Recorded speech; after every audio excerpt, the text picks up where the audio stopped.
आणि यानंतर बातम्यांचा वेगवान आढावा। दिवा मुंब्राच्या दरम्यान लोकलमधून पडून 4 प्रवाशांचा मृत्यू, ठाण्याच्या नायब तहसीलदारांची माहिती। मध्य रेल्वेच्या मुंब्रा स्थानकाच्या दरम्यानची घटना आहे। 2 लोकलमधील प्रवासी दरवाजाला लटकत असल्यामुळे दुर्घटना। कसाऱ्याहून मुंबईच्या दिशेने जाणाऱ्या लोकलमध्ये लटकलेले प्रवासी शेजारून सीएसएमटी वरून कल्याणच्या दिशेने जाणाऱ्या लोकलमधल्या प्रवाशांना घासले गेले आणि त्यामुळे अपघात झाला। दुर्घटनेमध्ये दोन्ही लोकलमधील प्रवासी रेल्वे ट्रॅकवरती पडल्याची माहिती। 13 जणांना उपचारासाठी रुग्णालयामध्ये दाखल केल्याची रेल्वे जनसंपर्क अधिकाऱ्यांची माहिती। उल्हासनगरमधील 23 वर्षीय तरुणाचा मुंब्रा लोकल दुर्घटनेमध्ये मृत्यू झालाय। केतस सरोज असं या मृत्यू झालेल्या तरुणाचं नाव आहे। लोकल दुर्घटनेमध्ये एका जीआरपी रेल्वे कर्मचाऱ्याचा सुद्धा मृत्यू झाला। बाबासाहेब मुख्यदल असं या कर्मचाऱ्याचं नाव आहे। लोकल दुर्घटनेमध्ये मृत्यू झालेल्यांच्या कुटुंबियांची कळवा रुग्णालयाच्या बाहेर गर्दी। यावेळेला मृतांच्या कुटुंबियांचा टाहो। लोकल अपघातामध्ये मृत्यू झालेल्यांच्या मृतांना राज्य सरकारकडून 5 लाखांची मदत या कुटुंबियांना जाहीर करण्यात आली आहे। मंत्री गिरीश महाजन यांच्याकडून घोषणा। मुंब्राच्या दरम्यान असलेल्या धोकादायक वळणाच्या संदर्भात रेल्वे प्रशासनाला पत्र लिहिणारा प्रवासी सुद्धा जखमी झाला। आज झालेल्या लोकल दुर्घटनेमध्ये कुणाल नावाचा मनसे कार्यकर्ता जखमी झाल्याची अविनाश जाधव यांची माहिती। लोकलमधून पडलेल्या तिघांची ओळख पटली। जखमी महिला प्रवाशाची रेल्वे प्रशासनाला माहिती। जखमींवरती उपचार सुरू। कळवा हॉस्पिटलकडून 10 प्रवाशांची यादी जाहीर। त्यामधल्या एकाचा मृत्यू झालाय तर इतर 9 प्रवासी जखमी आहेत। ठाण्याजवळच्या मुंब्रा रेल्वे दुर्घटनेमध्ये 4 जणांचा मृत्यू। ठाण्याच्या नायब तहसीलदारांची एबीपी माझाला माहिती। मृत आणि जखमींच्या नातेवाईकांसोबत संपर्क साधण्याचा प्रयत्न सुरू असल्याची सुद्धा माहिती। असे अपघात होण्याची ही पहिली वेळ नाही। जरा जरी धक्का लागला तरी सुद्धा लोक लोकलमधून पडतात। मुंब्रा स्थानकावरती सेफ्टी पॅरामीटर नाहीत। मुंब्रा प्रवासी संघाच्या रफिक शेख यांची उद्विग्न प्रतिक्रिया। मुख्यमंत्री देवेंद्र फडणवीसांकडून लोकल दुर्घटनेवरती शोक व्यक्त। मृत प्रवाशांना मुख्यमंत्र्यांनी श्रद्धांजली वाहिली। मुंब्रा लोकल घटना अत्यंत दुर्दैवी। या संदर्भामध्ये रेल्वे मंत्र्यांसोबत चर्चा करणार असल्याची खासदार अमोल कोल्हे यांची प्रतिक्रिया। तर लटकून प्रवास करण्याची कुणालाही हौस नसते, त्यामुळे लोकल आणि डब्यांची संख्या वाढवलीच पाहिजे अशी ही कोल्हेंची मागणी। श्रीकांत शिंदेंकडून कळवा रुग्णालयामध्ये जाऊन जखमी प्रवाशांची विचारपूस। दुर्घटनेचा त्यांनी आढावा घेतलाय। दिवा सीएसएमटी लोकल सुरू करण्याची प्रवाशांची मागणी। केंद्राकडे त्यासाठी सरकार म्हणून पाठपुरावा करणार। श्रीकांत शिंदे यांची प्रतिक्रिया। लोकल ट्रेन्समधली वाढती गर्दी अपघाताचं मुख्य कारण आहे। मात्र असं असलं तरी सुद्धा असे अपघात घडल्याच्या नंतर प्रवाशांवरच त्यांच्या मृत्यूचं खापर फोडून चालणार नाही, शरद पवार यांनी खडसावलं। मुंब्रा रेल्वे स्थानकाच्या दरम्यान प्रवासी लोकलमधून पडल्याची घटना ही दुर्दैवी। खासदार नरेश म्हस्के यांची प्रतिक्रिया। रेल्वे प्रशासनाने अलर्ट राहणं गरजेचं असल्याचं म्हस्केंचं वक्तव्य। मुंब्रा लोकल दुर्घटनेला रेल्वे प्रशासन जबाबदार। मनसेच्या अविनाश जाधव यांची प्रतिक्रिया। फलाटांची लांबी वाढवण्याची आणि लोकल सेवा सुद्धा वाढवण्याची मागणी। बाहेरच्या लोंढ्यांमुळे लोकल सेवा कोलमडल्याची राज ठाकरेंची टीका। नियोजन नसल्यामुळे संपूर्ण शहराचा विस्का झालाय। मेट्रो मोनो रेल्वे सुरू करून काहीही होणार नसल्याची प्रतिक्रिया। रेल्वे मंत्री की रील मंत्री। मुंब्रा लोकल दुर्घटनेवरती आदित्य ठाकरे यांची टीका। घटना दुर्दैवी असल्याची सुद्धा प्रतिक्रिया। रेल्वे प्रशासनाने एसी लोकलची संख्या वाढवली आहे, मात्र साध्या लोकलच्या फेऱ्या वाढवल्या नाहीत, त्याचाच हा परिणाम। आव्हाड यांची प्रतिक्रिया। दिवा मुंब्रा कळवामधील वाढती लोकसंख्या बघता दिव्यावरून टर्मिनस वाढवण्याची केली मागणी। रेल्वे प्रशासन मठ्ठ आहे, त्यांच्याकडे वेळेवरती रुग्णवाहिका देखील नसतात। सर्वांच्या मृत्यूला रेल्वे प्रशासन जबाबदार। माजी आमदार विद्या चव्हाण यांच्याकडून लोकलमधून प्रवासी पडल्याच्या दुर्घटनेवरती संताप व्यक्त। ठाणे ते डोंबिवली परिसरामधली लोकसंख्या ज्या गतीने वाढली त्या गतीने आपण वाहतूक व्यवस्था वाढवू शकलेलो नाही। भाजपचे नेते किरीट सोमय्या यांच्याकडून खंत व्यक्त। तर पर्यायी रस्त्यांची क्षमता वाढवण्याचे प्रयत्न सुरू असल्याचं वक्तव्य। मुंबईकरांची लाईफलाईन म्हणून ओळखल्या जाणाऱ्या लोकलमधून पडून दररोज सरासरी 7 प्रवाशांचा मृत्यू।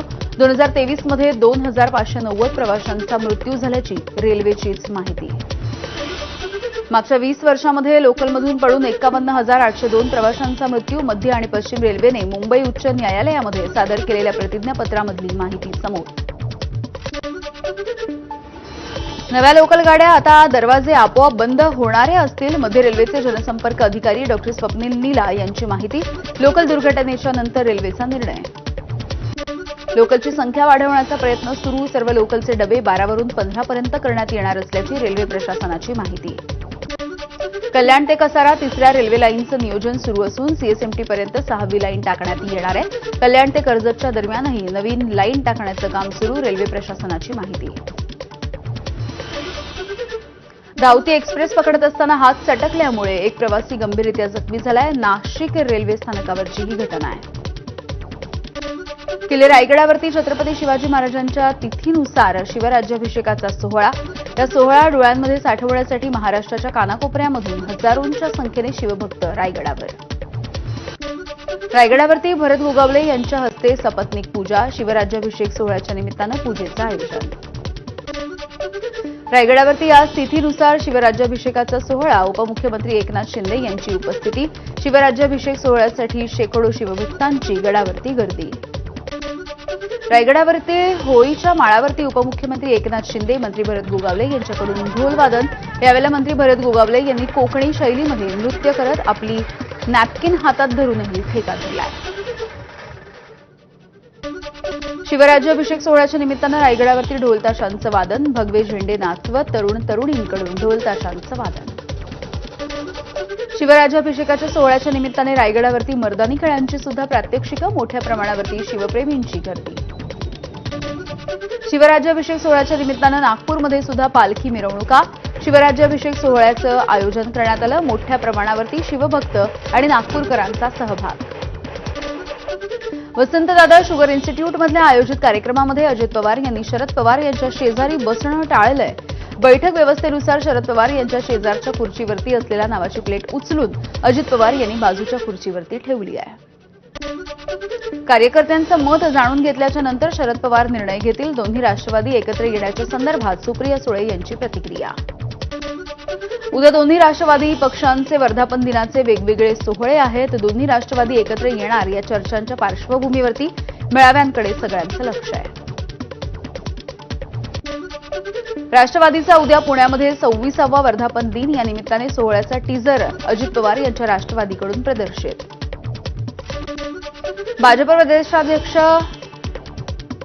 भाजपचे महाराष्ट्र प्रदेशाध्यक्ष जून अखेरपर्यंत निवडले जाण्याची शक्यता आहे. प्रदेशाध्यक्षपदी रवींद्र चव्हाण यांचं नाव जवळपास निश्चित झाल्याची माहिती आहे. स्थानिक स्वराज्य संस्था निवडणुकीच्या प्रचाराचा नारळ भाजप आज फोडणार आहे. मुंबई भाजपच्या वतीनं आज संध्याकाळी दादर इथल्या योगी सभागृहामध्ये भव्य कार्यकर्ता मेळावा. पंतप्रधान मोदी यांच्या नेतृत्वाखालील एनडीए सरकारला आज 11 वर्ष पूर्ण. या निमित्ताने भाजपचे अध्यक्ष जेपी नड्डा पत्रकार परिषद घेणार आहेत. तर मुंबईमध्ये सुद्धा विशेष कार्यशाळेचं आयोजन. मोदी सरकारची ऐतिहासिक 11 वर्ष ही जनतेच्या सेवेमधल्या संकल्प आणि समर्पणाचा सुवर्णकाळ. केंद्रीय गृहमंत्री अमित शहा यांची एक्सपोस्ट. डबल महाराष्ट्र केसरी चंद्रहार पाटील आज शिंदेंच्या शिवसेनेमध्ये पक्षप्रवेश करणार. एकनाथ शिंदे यांच्या उपस्थितीमध्ये हा पक्षप्रवेश होणार आहे. महाराष्ट्रामध्ये 77 नव्या कोरोना रुग्णांची नोंद झाली आहे. सक्रिय रुग्णांची संख्या आता 607. तर राज्यामध्ये 814 रुग्ण यशस्वीपणे बरे झाले आहेत. म्हाडाच्या अभय योजनांची मुदत आता 31 डिसेंबरपर्यंत. अभय योजनेच्या अंतर्गत पुनर्विकसित इमारतींना प्राधिकरण अधिमूल्य फरकाच्या रकमेवरील व्याज माफ होणार आहे. 80 गृहनिर्माण संस्थांना याचा लाभ होईल. एसटी महामंडळाला मे महिना अखेरपर्यंत 2640 पैकी 1569 स्वमालकीच्या एसटी बसेस मिळाल्या. तसंच उर्वरित बस सप्टेंबरपर्यंत ताफ्यामध्ये येण्याची शक्यता आहे. केंद्र शासनाच्या इलेक्ट्रिक वाहन धोरणाला प्रोत्साहन देण्यासाठी सर्व रेल्वे स्थानकांच्या बाहेर आता ईव्ही बॅटरी स्टेशन उभारलं जाईल. पर्यावरण संवर्धनाच्या सोबतच पश्चिम रेल्वेच्या महसुलामध्ये सुद्धा यामुळे भर पडेल. उद्धव ठाकरे आजही आपल्याला फोन करतात. शिंदेच्या शिवसेनेचे नेते संजय राठोड यांचा भाषणामधून दावा. तर भाषण संपल्याच्या नंतर माध्यमांच्या समोर प्रतिक्रिया देताना संजय राठोड यांनी आपण वक्तव्यच केलं नाही असा गुंजाव. मुंबई महानगरपालिका निवडणुकांच्या पार्श्वभूमीवरती शिंदेंच्या शिवसेनेकडून जोरदार तयारी सुरू आहे. मुंबई संपर्क नेते सिद्धेश कदम यांचा शिवसेना शाखा भेटींचा दौरा. इंडिगोच्या पाठोपाठ अकासा एअर ही नवी मुंबई विमानतळावरून उड्डाणासाठी सज्ज. अदानी एअरपोर्ट होल्डिंग्ज लिमिटेड सोबत भागीदारीची अकासाकडून घोषणा. मुख्यमंत्री फडणवीसांच्या हस्ते छत्रपती शिवाजी महाराज भारत गौरव विशेष टुरिस्ट ट्रेनचा शुभारंभ. छत्रपती शिवाजी महाराज टर्मिनस प्लॅटफॉर्म क्रमांक 18 वरती या ट्रेनला हिरवा झेंडा दाखवण्यात आलाय.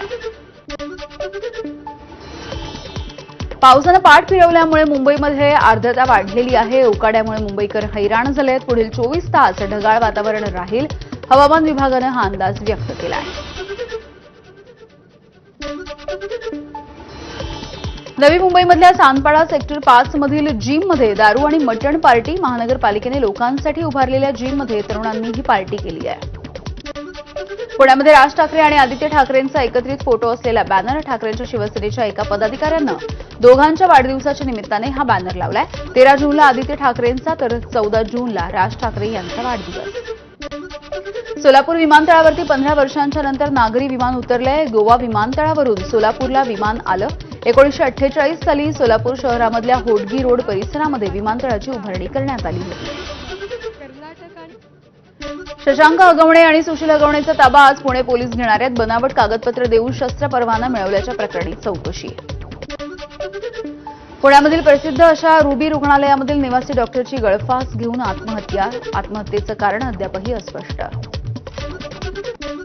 पुण्यामध्ये मागील 5 महिन्यामध्ये डिजिटल अरेस्टची 21 प्रकरणं समोर. 21 प्रकरणं तब्बल 9 कोटी 21 लाख रुपयांची फसवणूक करण्यात आलेली आहे.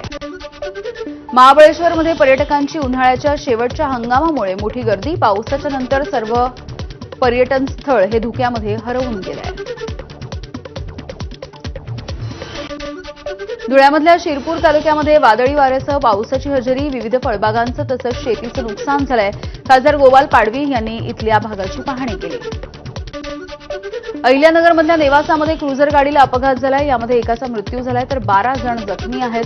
जळगाव जिल्ह्यामधल्या बोदवड इथल्या केसरी स्पोर्ट्स अकॅडमीमधील 13 मुलं महाराष्ट्र प्रीमियर लीगचे क्रिकेट सामने बघण्यासाठी पुण्याला गेली होती.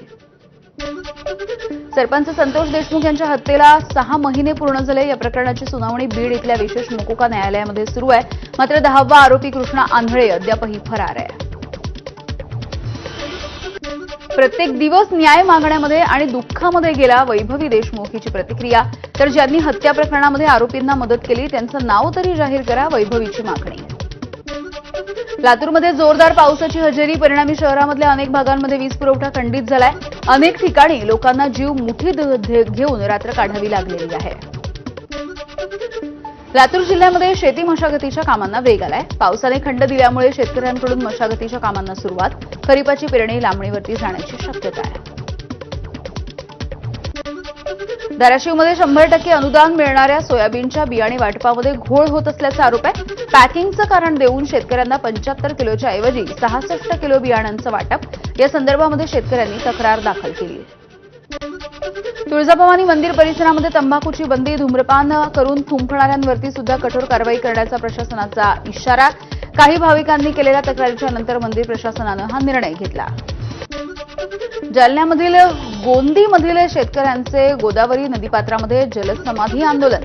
शेतकऱ्यांना VK नंबर तात्काळ उपलब्ध करून अनुदान जमा करावं तसंच पीक विम्याची रक्कम तात्काळ वाटप करावी या मागणीसाठी आंदोलन सुरू आहे. विदर्भामध्ये अचानक उन्हाचा तडाखा वाढलाय. नागपूरमधला पारा 43 अंशांपर्यंत पोहोचलाय. 1.5 महिन्यांच्या नंतर सर्वाधिक तापमानाची नोंद झाली आहे. प्रहार संघटनेचे अध्यक्ष बच्चू कडू यांच्या अन्नत्याग आंदोलनाचा आजचा दुसरा दिवस आहे. शेतकऱ्यांची सरसकट कर्जमाफी, दिव्यांगांना 6,000 रुपयाचं मानधन आणि इतर 17 मागण्यांसाठी हे आंदोलन सुरू आहे. गडचिरोलीमधल्या जंगलातल्या 1 लाख झाडांची कत्तल होण्याची शक्यता आहे. सुरजागडच्या लोह खनिज खाणीच्या विस्ताराला केंद्र सरकारची मंजुरी. 30,000 आदिवासींचं विस्थापन आणि 1,000 हेक्टरचं जंगल उजाड होईल. भाजपा आमदार संजय कुटेंचा कारचालक पंकज देशमुख मृत्यूचं प्रकरण सीआयडी चौकशी करण्याच्या मागणीसाठी आज जळगाव जामोदमध्ये सर्वपक्षीयांचा मोर्चा. वाशिमच्या येवती गावामधील एका हॉटेलमध्ये गॅस गळतीमुळे स्फोट झाला. एक जण जखमी झाल्याची घटना आहे. उंदराने गॅसची नळी कुरतडल्यामुळे ही गळती झाली आहे. भंडाऱ्यामध्ये भरधाव ट्रेलरची आधी विद्युत पोलला धडक आणि त्यानंतर रस्त्यानं चालणाऱ्या तरुणाला सुद्धा चिरडलाय. या अपघातामध्ये तरुणाचा जागीच मृत्यू झाला. चालकाचं गाडीवरचं नियंत्रण सुटल्यामुळे हा अपघात झालेला आहे. यवतमाळच्या कारेगाव इथे 2 कंटेनरची समोरासमोर धडक होऊन अपघात झाला. ट्रक चालक गंभीररित्या जखमी झालाय. महामार्गावरती एकेरी वाहतूक सुरू असल्यामुळे नागपूरकडे विरुद्ध दिशेने जात असताना अपघात. भंडारा आणि गोंदियाच्या सीमेवरच्या नवेगाव नागझिरा व्याघ्र प्रकल्पामधील नर आणि मादी वाघाची पाणवठ्यावरची मस्ती कॅमेऱ्यामध्ये कैद झालेली आहे. व्हिडिओ व्हायरल होतोय.